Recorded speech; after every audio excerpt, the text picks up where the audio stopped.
Hey everyone, it's Tyrone from TyroneShum.com.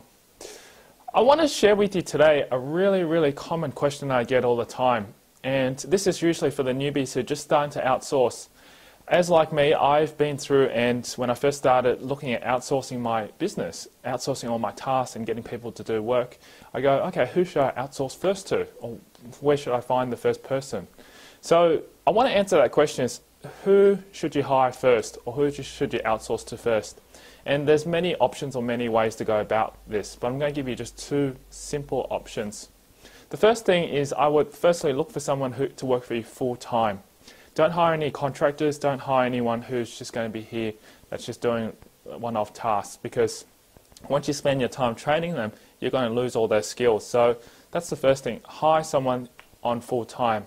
And if you can't afford to hire someone on full-time, go for someone who's part-time, because when you hire someone part-time, at least they're going to be working for you at least minimum 20 hours a week.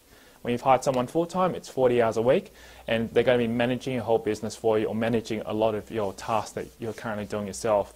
And the mindset is to have is not to think, okay, because I'm going to offload, say, 40 hours of my work, I'm going to be able to do twice as much work. Yes, in many ways you can think that might work at first, but what you're trying to do is to actually cut down your hours so that you're probably only working maybe at most 2 or 3 hours a day, and for your staff to be working for you 40 hours plus a week. So that's the first tip, is to hire someone full-time.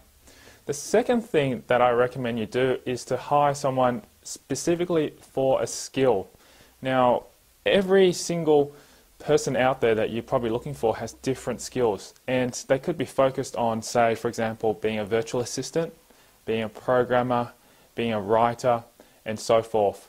So I don't recommend hiring someone that's going to be overall, because you're not going to be able to find that person. You know, you can't find someone who's going to be hiring for doing all your administration, transcripts, writing all your posts, so forth, and then doing programming at the same time.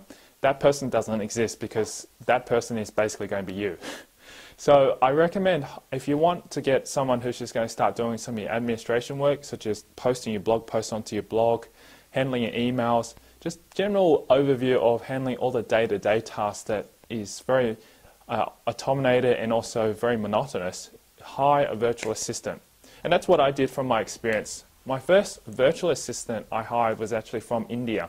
And that experience wasn't very good for me, and I've learnt from those experiences, because I realised that it was a cultural breakdown.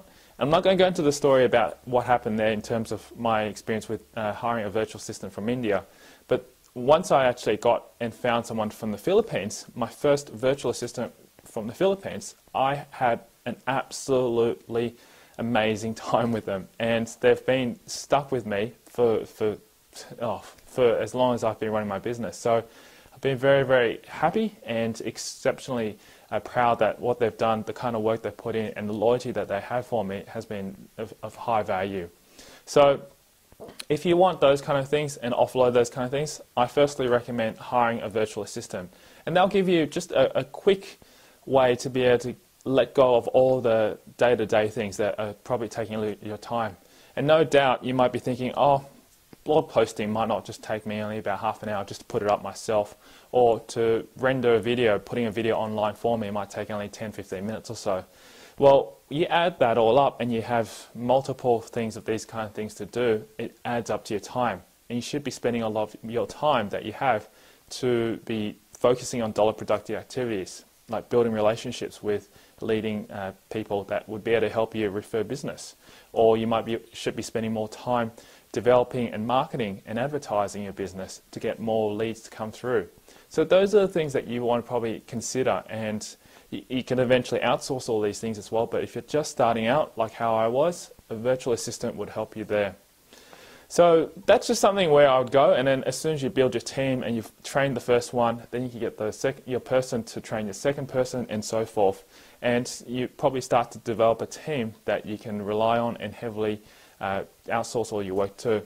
So that's what I would recommend doing, and hopefully that answers the question that a lot of people have been asking me about this one. So yeah, I hope to see you in the next video. This is it for me today. And if you've got any more feedback or comments, I'd love to hear your feedback. So just simply put your details down below and leave a feedback and comment of what you think about this video and any other questions that you may have as well. And I'll speak to you soon. It's Tyrone Shum from tyroneshum.com. So I'll see you in the next video.